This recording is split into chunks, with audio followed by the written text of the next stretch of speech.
Okay, Estella, tell us about the programs that you're doing right now here at the Met. Currently at the Met and LAS, the Language Academy of Sacramento, and at SPAC, Sobriety Brings About Change Counseling Center, we are running the Free Soul Arts Academy. And it's basically a multimedia mobile program. We used to have a center and that burned down, and so now we are able to basically take our program to different places in the community. And so the Met is one of the sites where we bring our programs. And so we have all of our stuff in suitcases, and we're able to roll those around and take them to different places in the community. And so we provide music production by having all the standard recording programs on laptops. And we have video editing with the same standard software that gets used in industry on our computers, and students are able to edit and podcast and blog whatever their thoughts are or whatever they're interested in. And we are also doing murals that go into the community that have messages of equality or peace or social justice or youth empowerment. And we're doing silk screening also with the same message. And so the overall idea of the program is to give young people an opportunity to learn a skill while being mentored by an adult, and to use that skill to better their community. So that's basically what we do with the Free Soul Arts Academy, and currently it's funded by the California Consumer Protection Foundation, and the time that artists mentors donate.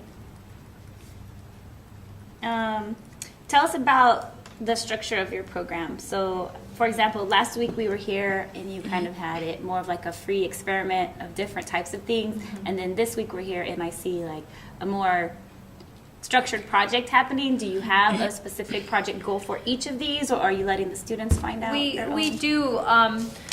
The last time was the first class that we had, so we really wanted just to introduce all of the young people to the different arts. A lot of times people think that they're not an artist or they're not a good musician, and it's just because they necessarily haven't actually tried it. And so last month was to basically give students the opportunity to experiment with different things and get a chance to find out what teachers were teaching.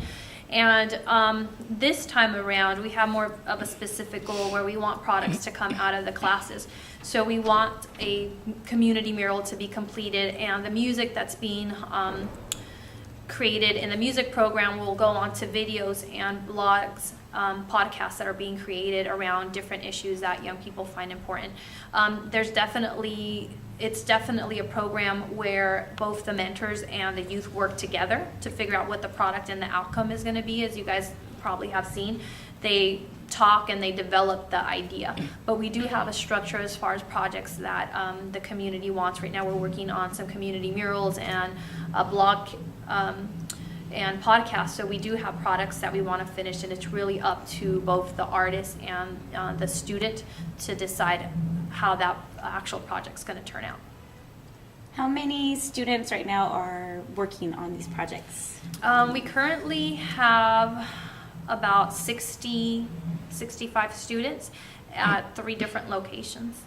And how many mentors or art teachers do you have? We have, it depends at different times, but we have about 10. Oh, 10. Mm-hmm. And do you see this as a project, like you say there's going to be community murals going up? Well, there's a definitely end to this project, but is it ongoing? Are you going to continue? Or is it each time different? The Free Soul Arts Academy has been going on.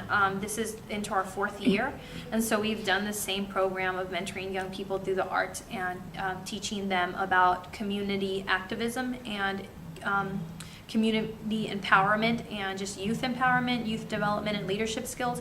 We've done this now.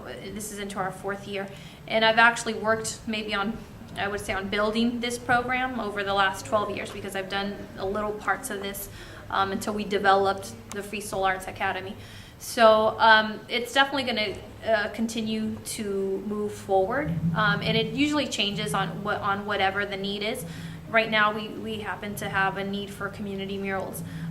Because of the economy, we were actually asked by the city to help develop murals that will cover some of the closed storefronts in a particular community. So that's what we're working on now. And so I think it'll continue. But it does usually change just depending on the students and the artists and what products they want to work on. It does change a little bit, but the idea of developing future leaders in the youth and the idea of teaching them that art can be an effective way to communicate about social issues and an effective way to empower your community stays the same.